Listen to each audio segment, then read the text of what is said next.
একদম জলের মতো সহজ রেসিপিতে মোগলাই পরোটার রেসিপি আজ আমি তোমাদের কাছে শেয়ার করব।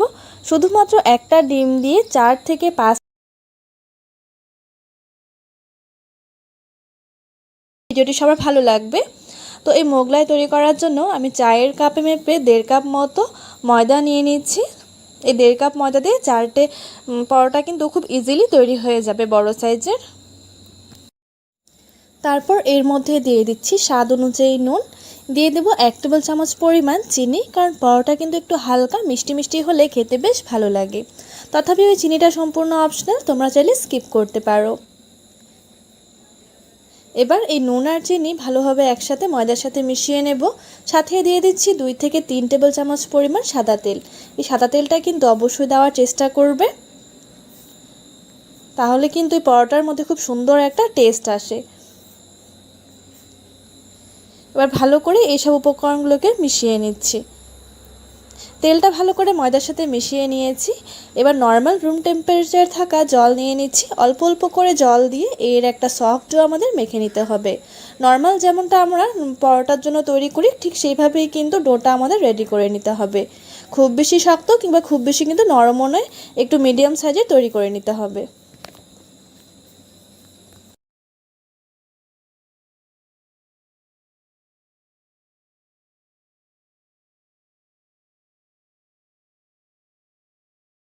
এই ডোটাকে কিন্তু আমি 4 থেকে 5 মিনিট মতো বেশ ভালো করে মুথে নিয়েছি, একটা সফট ডো তৈরি করে নিয়েছি। তোমরা দেখে বুঝতেই পারছো ডোটা পুরোপুরি কমপ্লিট হয়ে গেছে আমাদের। এবার একটা ভেজা কাপড় দিয়ে এটাকে ঢেকে রেখে দেব 10 মিনিট মতো, যাতে এটা ওপর থেকে শক্ত না হয়ে যায়। এই 10 মিনিটের মধ্যে এবার আমরা বাকি প্রিপারেশনটা করে নেব।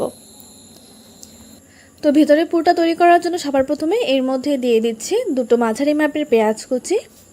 ঝালের জন্য দিয়ে দেব 2 থেকে 3টা লঙ্কা কুচি।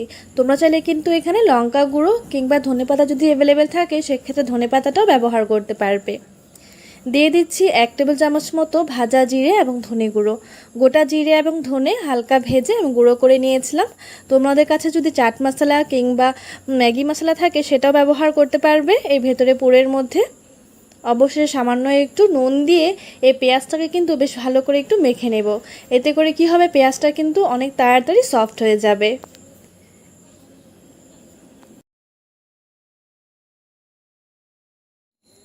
পেঁয়াজটাকে ভালো করে মেখে নিয়েছি। এবার অন্যদিকে আমি এখানে 2টো মিডিয়াম সাইজের সেদ্ধ আলু নিয়ে নিয়েছি।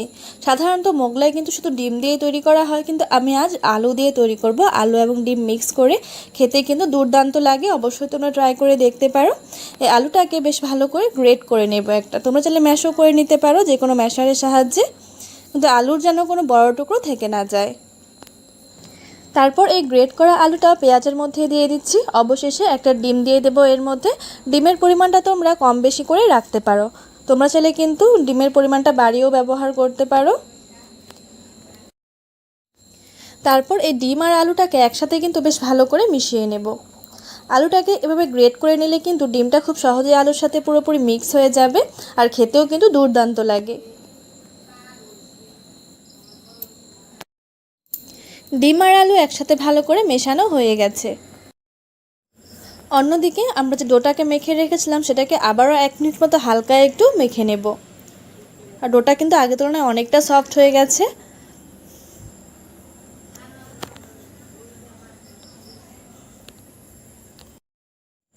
তারপর সেই ডোটা থেকে 4টা লেচি কেটে নিয়েছি। তোমরা চাইলে কিন্তু এই মোগলাই পরোটাগুলো ছোট ছোট করে তৈরি করে নিতে পারো। ছোট ছোট করে তৈরি করলে কিন্তু 8 থেকে 10টা মোগলাই খুব ইজিলি তৈরি হয়ে যাবে। তারপর সামান্য একটু ময়দা ছড়িয়ে এই লেচিগুলোকে কিন্তু বেশ ভালো করে একটু বড় বড় করে বেলে নেব আমি, যেহেতু মোগলাইয়ের সাইজটা অনেকটাই বড় করে তৈরি করছি।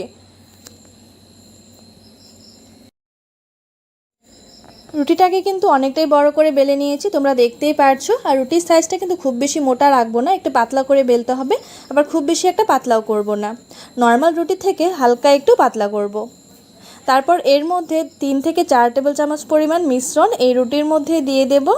দিয়ে ভালো করে একটু ছড়িয়ে দিচ্ছি, পাতলা করে দিতে হবে, চারপাশটা একটু খালি রাখতে হবে। তারপর এক পাশ থেকে এভাবে হালকা একটু ফোল্ড করে দেব। ফোল্ড করার পর আমরা যে ডিমের মিশ্রণটা তৈরি করে রেখেছি সেখান থেকে হালকা একটু ডিমের মিশ্রণ নিয়ে এর মধ্যে লাগিয়ে দেব। তোমরা চাইলে জলও ব্যবহার করতে পারো। এভাবে জল কিংবা ডিমের মিশ্রণটা লাগালে কিন্তু এই পরোটাগুলো ভাজার সময় খুলে যাবে না, একদম পুরো ফিক্স হয়ে যাবে। তারপর আরেক পাশ থেকে এভাবে উল্টে দেব। এভাবে করে পরোটাটাকে তৈরি করে নেব সবগুলো পরোটাই। প্রত্যেকটা ভাজ দেওয়ার সময় কিন্তু এভাবে ডিমের মিশ্রণটা একটু করে লাগিয়ে দিতে হবে, না হলে কিন্তু পরোটাগুলো তেলে দেওয়ার সাথে সাথে কিন্তু খুলে যেতে পারে। অবশ্যই এই টিপসটা কিন্তু মনে রাখতে হবে। অন্যদিকে আমি আগে থেকে তেল গরম হওয়ার জন্য বসিয়ে দিয়েছি। তেলটা পুরোপুরি গরম হয়ে গেলে গ্যাসের ফ্লেমটা মিডিয়াম টু হাই করে রেখে এক এক করে পরোটাগুলো ভেজে নেব। এই পরোটাগুলো ভাজতে কিন্তু খুব বেশি একটা তেলের প্রয়োজন হয় না। তোমরা চাইলে কিন্তু এটাকে সামান্য তেলেও ভেজে নিতে পারো, হালকা একটু শ্যালো ফ্রাই করে। এক পিঠ ভালো করে ভাজা হয়ে গেলে আমরা আরেক পিঠ উল্টে দেব। এভাবে করে প্রত্যেকগুলো পরোটাই কিন্তু ভেজে তুলে নেব। পরোটাটা খুব সুন্দরভাবে ভাজা হয়ে গেছে, এবার এটাকে তুলে নেব।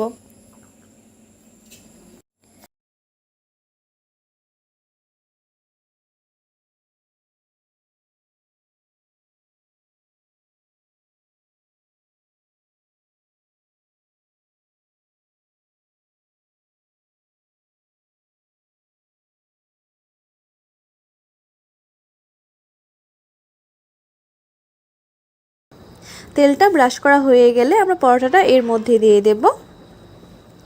পরোটাটাকে দিয়ে দু পিঠ কিন্তু বেশ হালকা করে একটু প্রথমে সেঁকে নিতে হবে।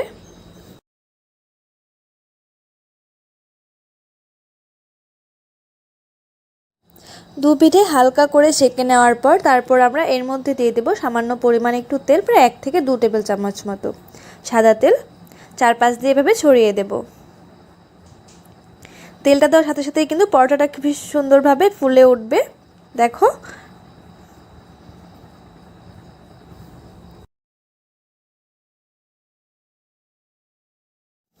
তেলটা দিয়ে কিন্তু দু পিঠে বেশ ভালো করে একটু ভেজে নেব।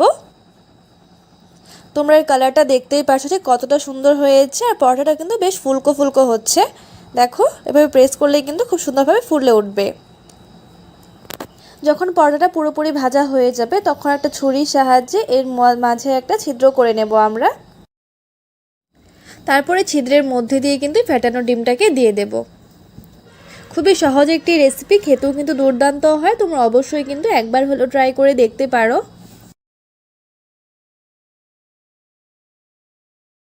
ডিমটাকে দিয়ে এই পরোটাটাকে আরও 1 মিনিট মতো উল্টে পাল্টে ভেজে নিতে হবে।